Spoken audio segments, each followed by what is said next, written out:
The Golden State Warriors have just got awful news at probably the worst time that they possibly could. Jonathan Kuminga has suffered a right ankle sprain, and that's what we're going to dive into on today's show. As for where Golden State goes from here, we'll talk about that later on. But before we do, guys, send good vibes to JK. If you want to wish Jonathan Kuminga a speedy recovery through this process, because it seems like a pretty serious injury, hit that thumbs up icon, like today's video, and we'll get on with today's show.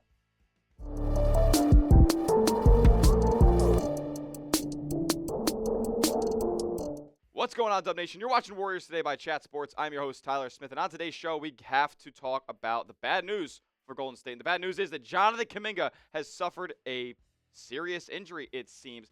Steve Kerr said it is a serious one, not a day-to-day injury, after Jonathan Kuminga went up for a block attempt last night against the Memphis Grizzlies and unfortunately landed awkwardly, limped immediately off of the court into the locker room. He actually left the arena on crutches, left the Chase Center on crutches last night, passed by Draymond Green in the locker room. He said he was all right, but this is not going to be a one-game injury. It's not going to be a day-to-day thing for Jonathan Kuminga, and that sucks. There's really no other way to put it, right? Like, this just stinks. Terrible news, and honestly, even worse timing, right? Because Jonathan Kuminga has been playing some of the best basketball of his career through this little stretch of the season. Even though the Warriors haven't been winning like a ton of games over this stretch, Jonathan Kuminga has definitely elevated his play since Steve Kerr has kind of talked about shortening down this rotation just a little bit. If you look at his last 10 games here, he's over 20 points a game. He's nearly at 7 rebounds a game, 6.5.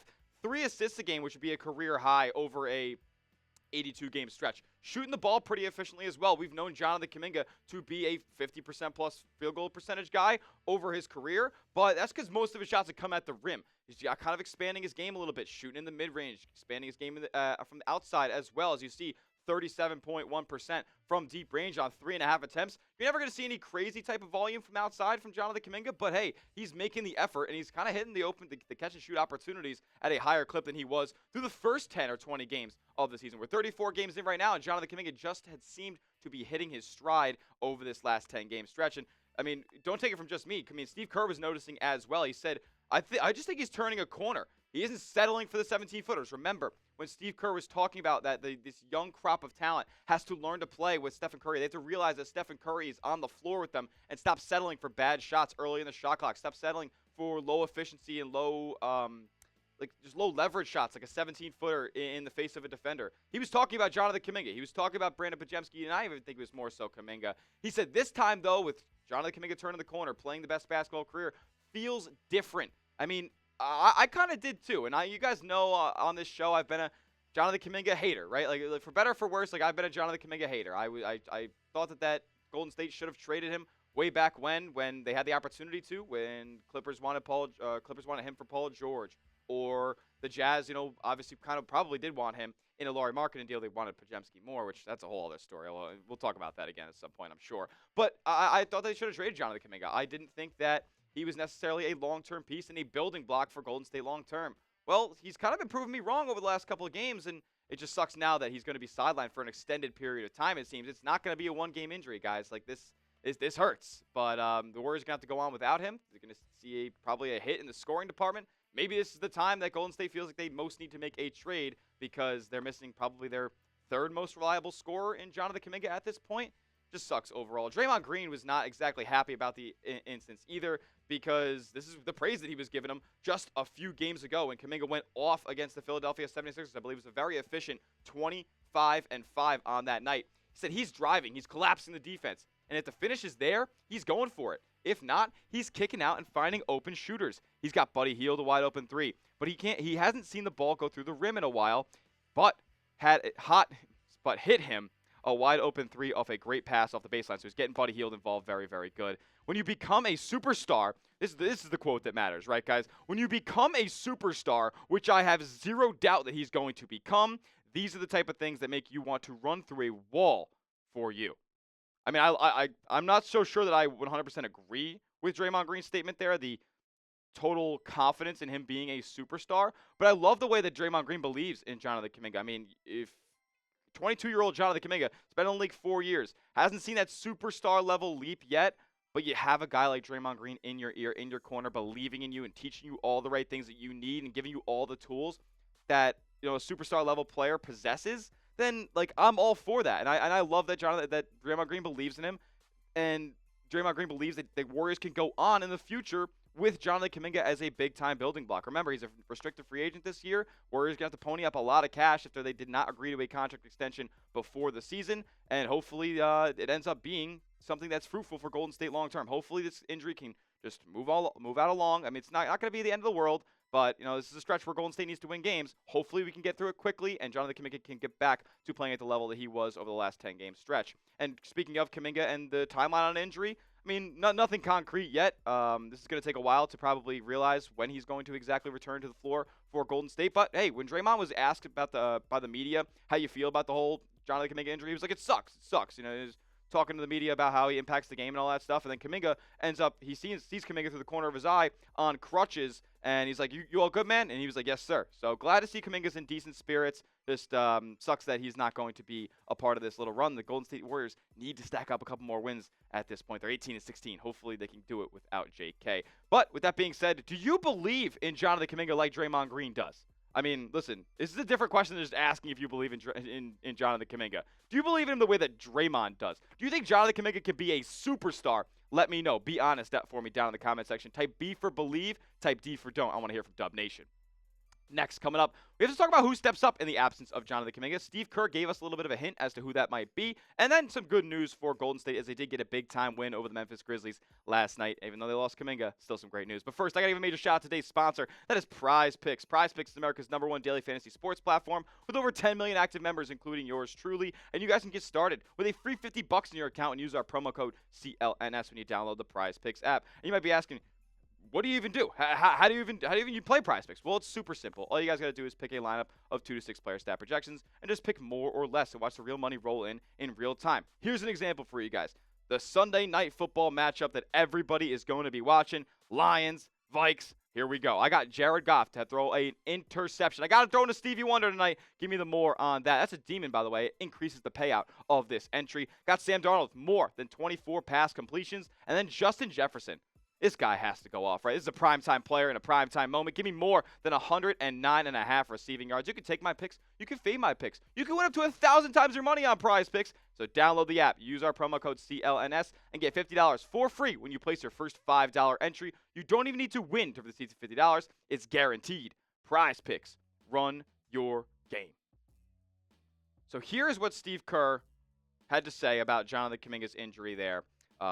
After the game. And he was obviously upset about the whole situation as well. He said, JK has been playing the best basketball of his career. We're going to miss him, but Kyle will fill in well, Well, Kyle Anderson did kind of have the dagger last night, kind of put the game on ice against the Memphis Grizzlies, that and one cutting to the rim.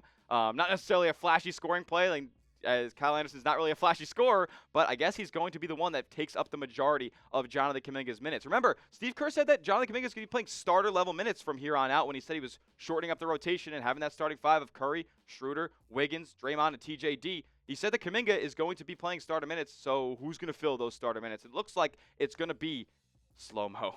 Kyle Anderson, man. I'm not so sure how confident I am in this situation. Kyle Anderson really has not seemed to find his footing in this Warriors rotation. After I thought he was a really good free agency pickup, man. I thought he was somebody who could spell Draymond Green in a lot of scenarios, be an extra ball handler, and somebody who could dish the ball out within the half-court offense. Like, Kyle Anderson's a very smart basketball player. He's not the most offensively gifted in the whole world. He's, like his name suggests, slow-mo. Like, he's very slow motion when it comes to working within the half-court. He's very deliberate and like diabolical with the way that he maneuvers the basketball. Like, this is not a situation where you're taking out Jonathan Kuminga, but you have like another guy who can go get buckets off the bench. Like, that's just not Kyle Anderson's game. So my opinion, like, the scoring department is going to suffer because of this. You're not going to get the buckets that Jonathan Kuminga was giving you over this last stretch, right? Like, there were games where Kuminga was putting in 34. Like, remember that 2-game stretch a couple games ago? Like, back-to-back 34-point per game performances. Kuminga has that ability. I'm not so sure Kyle Anderson does. I don't even know what his career high is in his long NBA career at this point. I bet you it is not 34. So the scoring department, in my opinion, is probably going to suffer here. There are a lot of guys who Golden State could turn to in this scenario, and I don't think that necessarily Kyle Anderson's the #1 option that you have to think about right here. I mean, how about the Arkansas Razorback, Mr. Moses Moody? Like, Where can we get this guy a little bit of burn? Like, I think Moody is a good player at the end of the day, and he just seems to keep getting buried. I mean, how does Steve Kerr not mention his name one time when he talks about who's going to fill in for Kuminga? Like, this is a guy who you invested borderline just as much draft capital as you invested in Jonathan Kuminga. He was still a lottery pick, top 12 pick in the NBA draft like 4 years ago now. Where is the opportunity for Moses Moody? And no, he's not having a great season, but that also comes with the lack of consistency within his role. Like, he's not playing in Steve Kerr's rotation, so how's he going to ever get hot? How's he ever going to heat up and play consistent basketball on the offensive end and on the defensive end as well? I'm not sure he's a great defender, but he can load up the stat sheet on offense, and I just think this is an opportunity for him more so than Kuminga, because Golden State's going to find themselves in scoring droughts, and they're going to be looking around. Who's it going to be? Is it going to be Lindy Waters? Is it going to be Buddy Hield? Like, I think Moses Moody is one of the better creators that you have off of the bench, and Golden State just has been reluctant to use him at this point. I hope they do in JK's absence. But maybe he's not the right guy. Let me know. You tell me. Who must step up in Jonathan Kuminga's absence? Who must step up the most in Jonathan Kuminga's absence? If you're looking at a guy who's maybe not getting the most opportunity right now, don't name one of the starters. Name somebody off the bench. Get deep in your bag, and you tell me who must step up the most with Jonathan Kuminga out of the lineup. So we'll close today's show talking about the great news that Golden State got, because it's a W. A W over the Memphis Grizzlies. Now, to be fair, John Morant was not playing. Marcus Smart was not playing. John Conchar was not playing. Santi Aldama was not playing. So some serious rotation players for Memphis. Who wasn't playing for Golden State? Oh, yeah, Stephen Curry. Stephen Curry wasn't playing for Golden State. And they kind of took it to him. Really kind of felt in control all throughout this game. In a big third quarter from Andrew Wiggins, where he was getting buckets. The Warriors as a whole were getting out in transition a bunch. Wiggins was hitting some big threes. Draymond was an absolute menace in the paint, deterring shots at the rim. Overall, like another great performance from Dennis Schroeder, who looks to be kind of building something now here as he's kind of gotten comfortable in Golden State. Like, Lindy Waters was hitting some big-time shots. Overall, like, I know the minutes without Stephen Curry when he's playing are not good. Like, when Steph is out on the floor and he moves to the bench, the Warriors as a whole, offensively and arguably sometimes defensively, drop off of a cliff.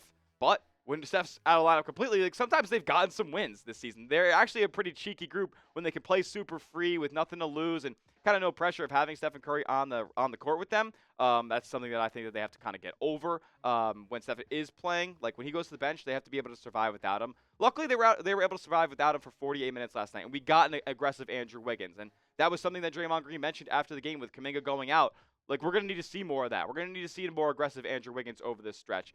He's going to have to be the guy who's putting in 22, 25 points a night when maybe Steph isn't having his most lights-out shooting night. That's just how the Golden State Warriors are going to have to operate from now on. But, hey, overall, great performance. I believe they shot the absolute lights out last night from three-point range. I want to get this number real quick. Yeah, dude, I mean, they hit 23 threes and they at a 43. They were 54% from three-point range. That is absolutely disgusting, by the way. Like, my goodness, the level of three-point shooting in this league is tremendous. And Golden State's no secret, right? I mean, who hit a bunch? Buddy Hield hit 4. Glad to see that he's getting back in the mix, right? Dennis Schroeder was 3 of 6. Jonathan Kuminga was 3 of 3. That's so awesome. Lindy Waters was 4 of 5. Wiggins was 3 of 10, but hey, he was 9 of 17 overall, so that means he was 6 of 7 from two-point range. Love it. Love it. The Warriors just played an overall super efficient game last night after they had just had 41 assists in the previous game over the Phoenix Suns. The Golden State Warriors last night had 32 assists. So, like, honestly, just playing a better brand of basketball, a more efficient basketball brand, and a more cohesive game overall for Golden State. I love what I saw last night, and hopefully they can keep it up tonight against the Sacramento Kings. Won't be live, but, hey, we can talk about it on Twitter. I'll be tweeting about the game. Hit me up at Smitty at CS for all of that. And, obviously, guys, make sure you are subscribed. We're, like, super close. Super close to 71,000 subscribers right here on the channel. About 50 subs away. Can we get there on this video? Subscribe for the best Warriors content on YouTube. We'll see you guys in the next one. Let's go Dubs.